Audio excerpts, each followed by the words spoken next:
got no muscle, no hustle, no backbone. I stand alone, not tripping. Well, good afternoon. This is MrNotAdvice Weekend Update. It is Friday, March 28th, 2025. Let's look at some, let's take a 60,000 foot view of what happened in the market this week. Today was obviously a very bloody day. What was interesting today, it was one of those days where everything seemed to be being sold. The majority of the sectors were red. We had steep losses in communication, consumer discretionary, and tech. Those are all mega cap stocks. We also had the utility sector was the only sector to close green, with real estate, healthcare, and consumer staples also outperformed it. They were also red. Look, we're at month and quarter end. Okay. We also have Liberation Day on April 2nd. We also have the non-farm payrolls due Friday and ISM PMI due out next week. We got major market moving events coming out next week, suffice to say. In addition, we had today on trade, Bloomberg reported that the EU is planning concessions for Trump. And so we'll have to see what that, obviously what that actually turns out to be. But 12, I think it was 11 or 12 minutes after the market closed, Trump tweeted today that he was willing to negotiate, or there was room on the auto tariffs. Unbelievable. Yeah, if he was trying for a stick save, he missed it by about 11 minutes. 10-year notes, why that's important, the 10-year notes, 10-year futures notes ended the week at 4.26% yield. Thursday, just yesterday, we were at 4.4. Okay, part of that was a flight to safety, but also, again, as my Fight Club member at Just Jake was commenting in the boardroom that of our Discord, that falling rates and especially on our treasury notes, the sovereign debt rates, we could continue to see those fall.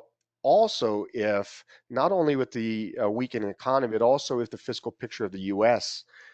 Starts to improve vis-a-vis the world starts, or the bond community starts believing that the Doge cuts will be permanent. So looking at some charts. So first of all, we had, let's take this first chart we've been staring at here. 1 second. This conference will now be recorded. Good afternoon. This is MrNotAdvice, and this is my weekend update for Friday, March 20. Holy crap! March 28th. This recording is for entertainment purposes only. Nothing in here should be construed as investment advice or any advice. This conference will now be recorded. Good afternoon. It is Friday, March 28th, 2025. This is MrNotAdvice Weekend Update. Before we get started, this recording is for entertainment purposes only. Nothing in this recording should be construed as advice, investment, financial, or tax, or any advice in any way, shape, or form. By listening to this, you hold harmless me, the author. These are my own personal opinions and not meant to convey any advice whatsoever. Anyway, you get the point. Okay, let's look at the market. Obviously, let's take some high-level views here. Looking at, we had in quarter one, and I'll get to the actual stock prices, we had a major rebalancing, okay, in assets. The green line is your China dollars. Your red line is the S&P, and your blue line is Europe. And as you can see in quarter one, where did all the money go? Well, it went into Europe, then China, the US second. Okay. That's not a great look, actually. That has to speak directly to money flow, right? It's very hard for a market to go up if dollars, money is actually leaving the market itself. Domestically, this week we had stagflationary signals. We had weaker than expected consumer spending.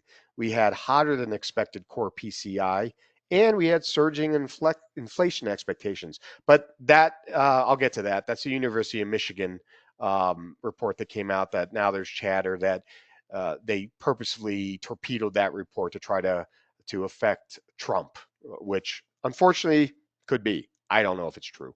But this is Goldman Sachs long short stagflation indicators, and as you can see, it's just I mean, the thing is spiking. So, in addition, from an economic standpoint, or looking at the end of quarter one, which we're almost there, we saw all majors, Nasdaq, Dow, everything went into the red for the quarter.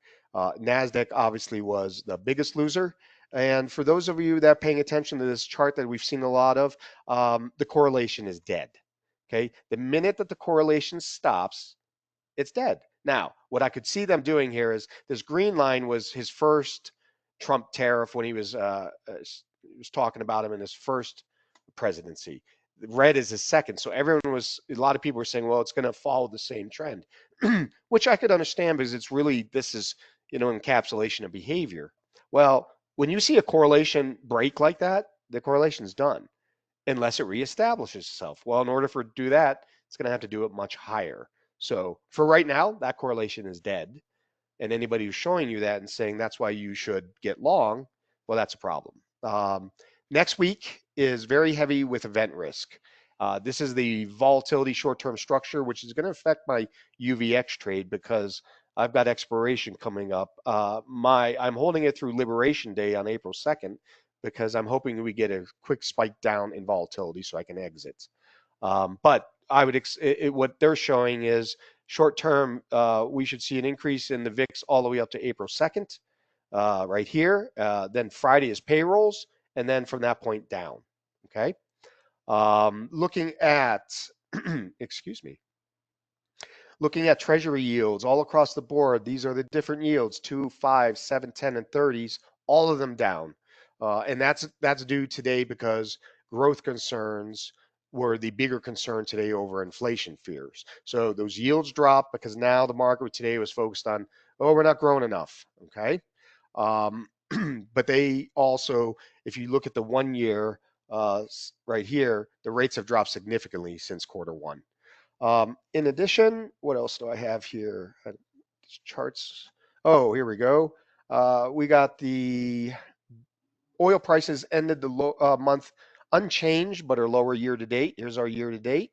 I don't think we're going to see any movement on that. I think with all the known back chatter that's going on with Iran, also with negotiations with Russia and whether their oil will be allowed back onto the market, publicly, the public market, I think that's what's suppressing the price of oil, along with growth concerns that obviously if the global growth picture continues to weaken, that's obviously expected less demand. So, and then finally, Bitcoin.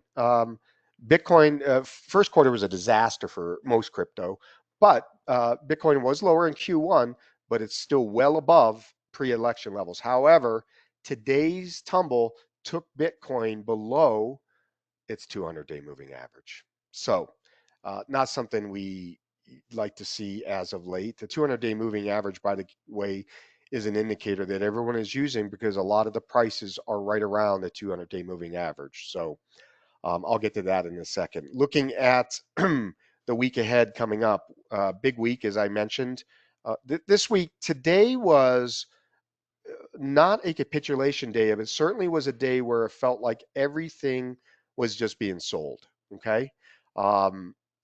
It was I haven't looked at the volumes yet today, but it felt like it was a bit stronger day than the past 2 days, but I haven't looked. I don't think it was a huge volume day, but a little bit strong. Yesterday was an extremely low volume day too. I think it was one of the top 3 low volumes for the 2025. What set this off this morning was the University of Michigan final March revisions for consumer sentiment. So the headline was revised lower to 57, okay, with the prior being 57.9.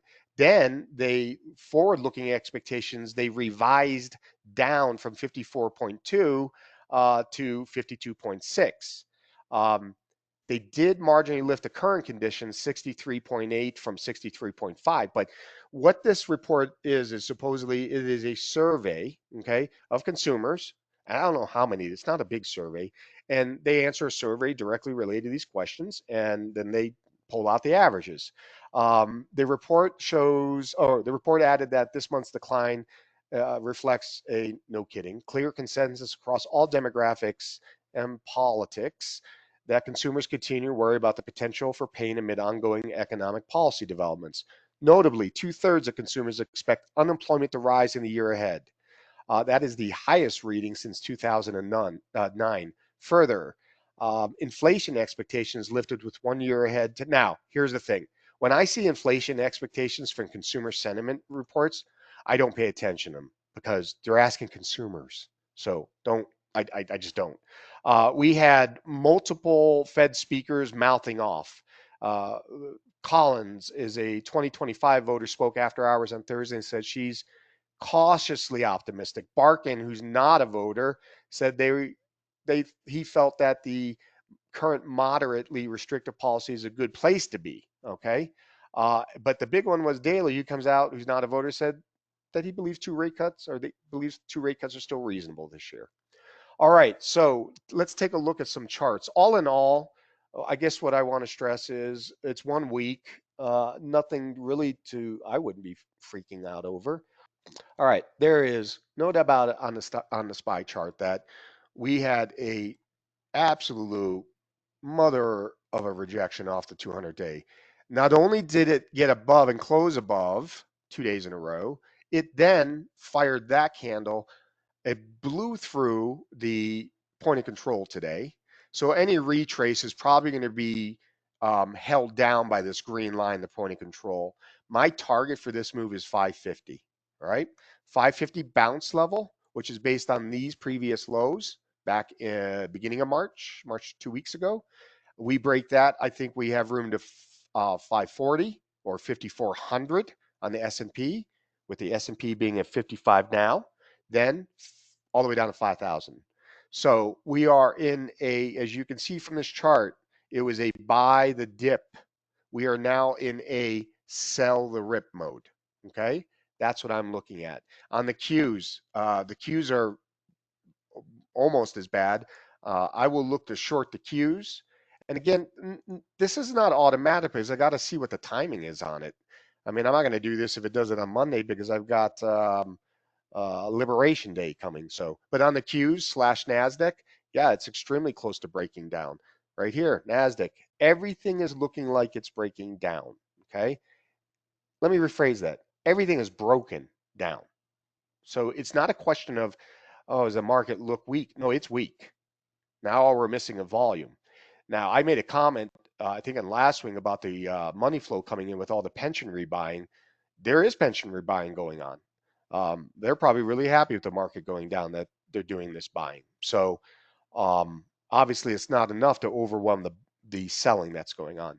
As for gold, we had a big strong move on this candle today with gold hitting an all-time high. This is the futures price of $3,080 an ounce. In doing that, it also, yesterday, silver had a sizable move up, very close to an all-time high. I'm waiting for a break on silver before I get in. Directly related to gold is our WPM trade. WPM today, pretty strong. I am not doing anything with WPM. I'll look at it over the weekend. But right now on my WPM, I will set my stop at right below, because I want to stick with this trade. I will set my stop at below $75. Okay, that's where I will take a look at it. As for, let's take a look. Groupon, which I am still in. I will raise my stop to today's low on Groupon. I am up 140%. I've already done all my scales, and I am completely down to my runners. But I'd like to continue to hold it. Hell of a coupon company. EZPW, I will get stopped out today because I kept tightening the stops. Obviously, we closed well below yesterday's low. So I'll be exiting that. I think I'll take a small loss. Beyond is getting close to my go short level. EOSE, great news today. We've had a couple days of pretty sort of like below the radar news. The news of the board of director addition from the former CEO of Constellation Energy is a big deal. And then the purchase by Swiss National Bank of over 400,000 shares is a big deal. To me, it's not a big deal where I can point to an exact correlation to what I think the result will be. But what I see is a seriousness of there is the fingerprints of a plan going on, and it's a serious plan. They are putting into place individuals that, if needed, could help facilitate any number of large size transactions. Okay. And the former CEO of Constellation Energy Group is not going to join a board that, first and foremost, is going to embarrass his reputation and tarnish his reputation. Secondly, he probably wants to join a board because he's going to get stock that he's going to make a lot of money off of or has the potential to. But I think I look at the defense side of it first and say he's not going to join a board of a company that's about to go out of business. Nor do I think he'd be joining a board that there's going to be new orders, but it won't be for a year from now. That's the first thing. Swiss National Bank going in and buying the stock, and I do not think it was bought for clients, only because if it was bought for clients, it would have showed up. Well, I've got to look at what type of filing it was, but my first cursory exam was I don't think it was bought for clients. If it was bought for clients, I'll have to restate what I think. But as it stands now with the filing, I think it was more of an investment portfolio purchase. And the fact that it's a Swiss bank that doesn't normally invest in small cap stocks that I could see if it was in an index, which it's not, EOSE isn't, it's very interesting to me. What does that mean? I don't know. If I were hypothesize, I would say, well, it's probably a contact, you know, through their relationship, through Cerebus. So I don't know, but it's definitely, there is a dichotomy between looking at the pieces that are being put into place and just the frustration of what's going on with NVX right now. But EOSE, look, this is very simple. The high, 366 was the high on October 16th. Now, I was in this way before that, right? But look at what it did. It tried to break that level multiple times in October and failed. It finally broke through here in December, and this is that huge presidential run. Okay, let's fast forward it. Look at what the low of the candle was on 3/4, 366, the same as the high. Okay, way back in October, right? 366. So I keep talking about 366 as a major level. It is. Why? Because this is what bots and algos remember. They remember this level. Okay. This didn't stop here by chance. What I want to see is price down to 366 and reverse. Because I want to point something else out. This original reversal that I caught here using a low close doji setup. Okay. Right here. Look at these candles. You see how orderly they look? Okay. Now look at these candles. You see how orderly they look? Now, take a look at this. How do these candles look and these candles relative to these? These are like somebody took 400 milligrams of Adderall every day, right? Except for this period. This is crazy. This is very volatile. This to me is algorithmic. This to me is program selling because of the ranges are so tight and it's so orderly, almost a 45-degree angle. I can't give you statistical proof, but that's in my experience what I think that looks like. So to me, it's very orderly, and part of it is then a lack of buying, which makes sense with the overall indexes. Don't forget that algorithms do trigger that are risk measured, Greek option Greek based risk measured funds will have to adjust and buy and sell based upon what the overall market did on that day. So on big down days, if that was going on, you would expect a lot more down on EOSE. We didn't get it. So I'm sort of curious. I'm waiting for this price to reverse here. That's fine. Here, wherever. 366 though, if we get through 366, I will go short. I will short this. Why? Because I'm a trader, not because I would think they're going to go out of business. Um, I would love to have that opportunity. As much as I'd love to have the opportunity, come down here, reverse, and bounce higher. Okay.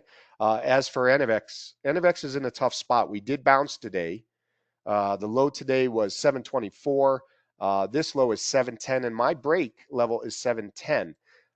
For some of the trolls on X, I am long NVX, but I only own some leaps. I am long EOSE, and I'm going to go over the trades that I had this week. But I'm down on my USC Aprils and my 26 and 27s. I think I'm still slightly up in. But I'm not heavily invested. But I hear this. Oh well, these guys are shorts and they're trying to drive the price down. Look, that's if you want to sound like retail, keep saying that type of stuff because that's exactly the type of stuff that retail says. It's ridiculous. So I publicly state my positions, and I do it in my Discord in real time. I do it sometimes on Twitter when I'm posting trades if I remember to. But going back to NVX, look, guys, this is a major support level. We're already in the gap way back from April 30th of last year. In order to close that gap is 687. That's not that far. I mean, they could do that today and Monday if we have another day like today. So that gap needs to be closed, right? If we close it, that's technically strong. However, if we do break the 710, yes, I'm going short. And if we do, we'll close the gap, and I think we'll go down to maybe the 6 level. Okay. I don't know. EOSE, NVX, they're really sort of being tossed around by the storms of the market right now. But NVX seems to be, as of the last couple of days, has a little more guts to the downside.